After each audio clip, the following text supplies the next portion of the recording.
Yo guys, it's TheJordude here, and last night Blizzard just announced the new adventure that's going to be coming out, I believe, on August 11th. They did the announcement at China Joy. So yeah, there's a lot of excitement around this set, finally. It seemed like the meta was starting to get a little stale after Old Gods had come out, and the meta has kind of settled down right now. So a new set around this time is pretty much needed, in my opinion. Um, but yeah, the set is going to be, if you missed the announcement, it's going to be um, a night in Karazhan. So it's going to be. It looks pretty interesting. It looks like a disco party kind of theme. But yeah, so they with the announcement they revealed 7 cards to us. So this video will just be like a quick, kind of like a first look review kind of thing on my opinion on these kind of cards. Just putting it out there that of course these are my opinions and things might change later on and when they reveal more cards, if they reveal more synergy with cards. So yeah, this is just basically looking at the cards individually by themselves and what I think of them. So yeah, let's get into it. First off, we got Ivory Night. It's a paladin rare card, 6 mana 4/4, with the battle cry Discover a spell, and restore health to your hero equal to its cost. So this card, like, Paladin has, as a class, has quite a bit of healing cards. They have Holy Light, they have Lay on Hands, they have the Ragnaros the Light Lord, and heal control Paladin was a thing like way back in 2014.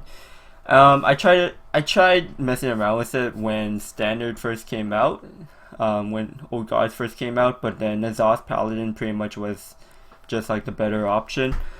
Um, so definitely, I think Ivory Knight could be a pretty good card for control paladins. Not only because like Ivory Knight has 2 ways they could benefit you. First of all, you could try to discover an expensive spell, so maybe like Lay on Hands, um, Enter the Colosseum, those kind of high cost spell cards to heal quite a bit of life. If you're in like a bad position, or you could try to discover a spell for its utility. So you could maybe look for an Equality, a Consecrate. So like the cheaper spells for more utility, you won't get as much heal out of it, but you will be able to benefit off the spell's effect, of course. And I think most of the spells paladins have are, I would say, mid-rangey cost. So I would say average between like, I would say 4. They do have a lot of secrets, so you might get times where you discover only secrets, and that would be terrible.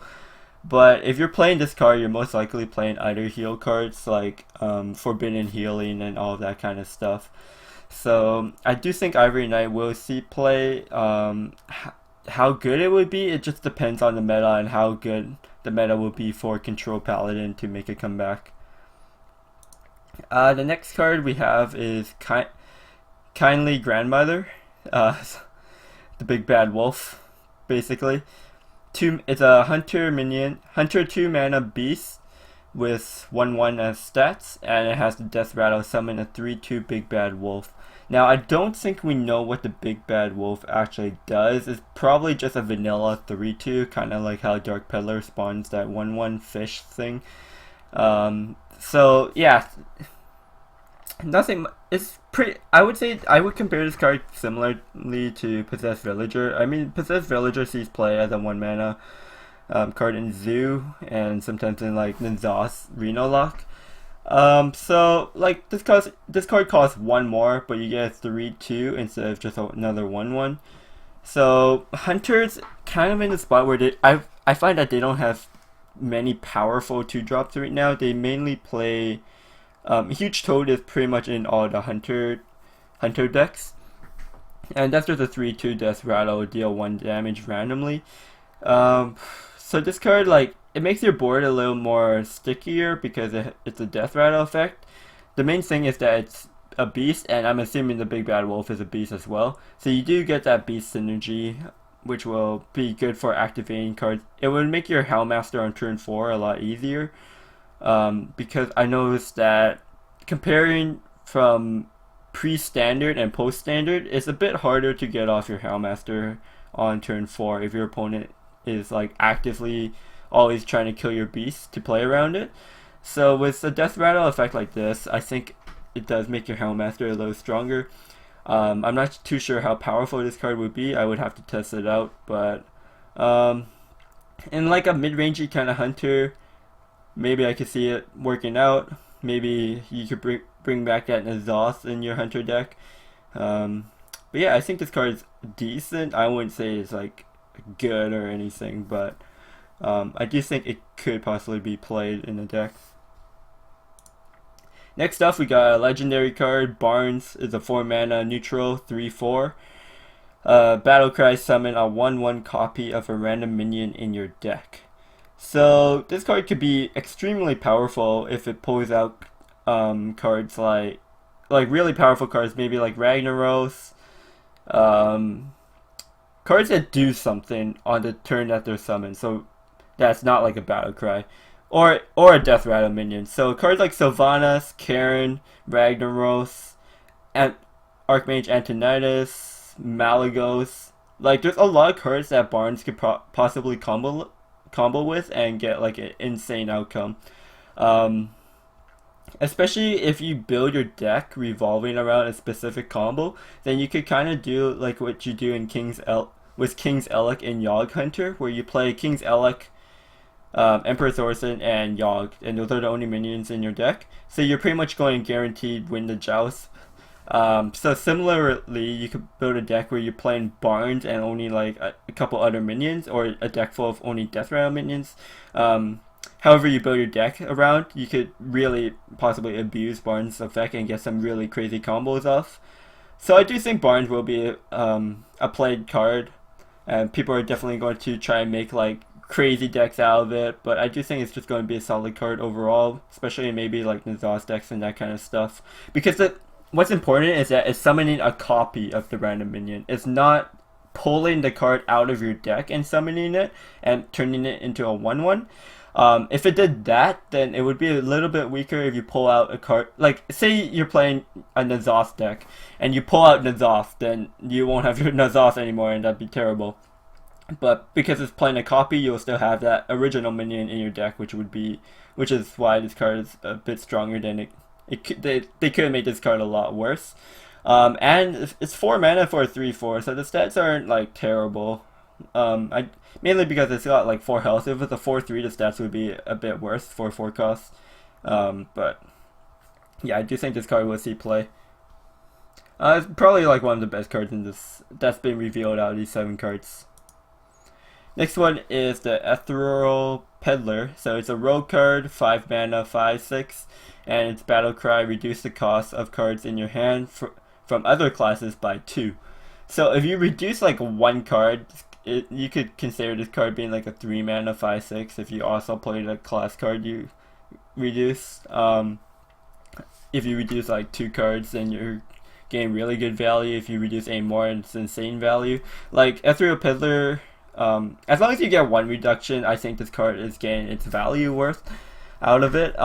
It's a 5 mana 5/6, so it's got the same stats as Pit Fighter, and like Pit Fighter is a solid card in Arena, so this card is definitely like a pick you would choose in your Arena draft. But would this card see play in Constructed? So right now Rogue is pretty much only Miracle Rogue. Some people try to use like Nazoth Rogue. I do think this card has potential in maybe like Nazoth or Control Rogues, depending on what else they release for Rogue. I do really think Rogue needs like some kind of healing to make a Control Rogue happen. But if you're playing like, people are saying this card's bad because you have to play Burgle with it. I kind of disagree with that, because you could just play Undercity Hucksters and get like 2 cards reduced and then just play this card. Like, it's fine. If you were just playing Hucksters, you'd probably play only 1 of these Peddlers in though, because your 5 slot only really consists of Azure Drake at the moment, so you do have some space to put in 1 or 2 of these Peddlers. if control rogues do, burgle rogues do become a thing where the archetype of that deck is generating cards of other classes, then the card could definitely see lots of play. And getting 2 reduction on those cards is pretty good. So I do think Ethereal Peddler, on paper, it looks like a very solid card. It's just going to depend on what the meta is like, what other support rogue gets, and yeah. But I definitely could see this maybe as a one-off in the Zoth rogue or anything. Pretty solid card in my opinion. Enchanted Raven. It's a druid card, 1 mana, 2/2 beast. Nothing much I could say about this card. It's pretty boring overall. It's like they're still really pushing for that beast druid. So you play this on 1, you play Market for Shark on 2 to make this a 4/4. You draw a card. Like, they're really pushing a lot of beast synergy with druid. So eventually, I could definitely see beast druid being a good deck. They'll probably release more beast synergy with druids as well. But like 1 mana for a 2/2 body, like, pretty solid, I think.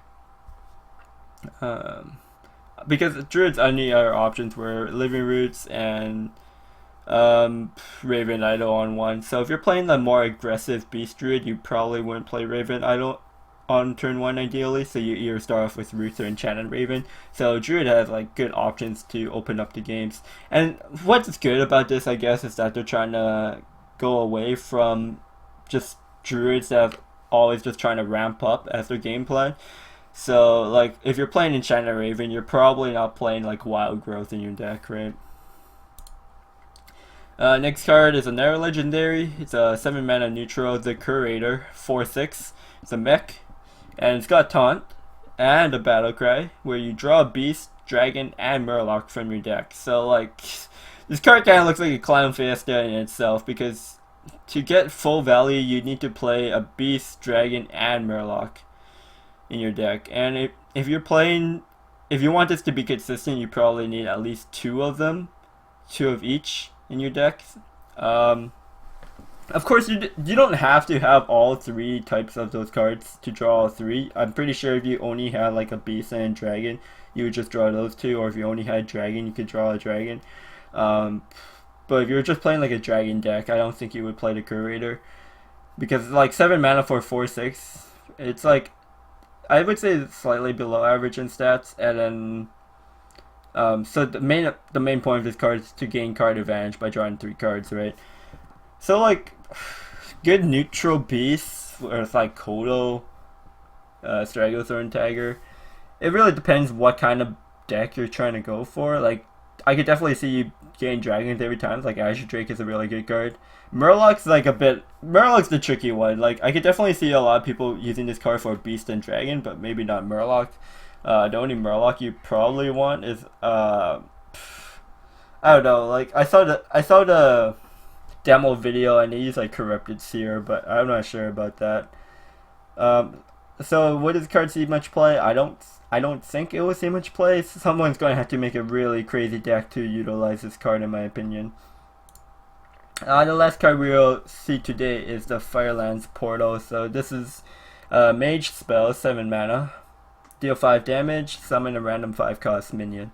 Alright, so this card is like, again, it's like a little bit of an RNG card like Barnes was, but it's like it's dealing 5 damage all the time, and then you summon a 5 cost minion. Now, how bad can that be, right? 5 cost minions are, on average, I think pretty decent.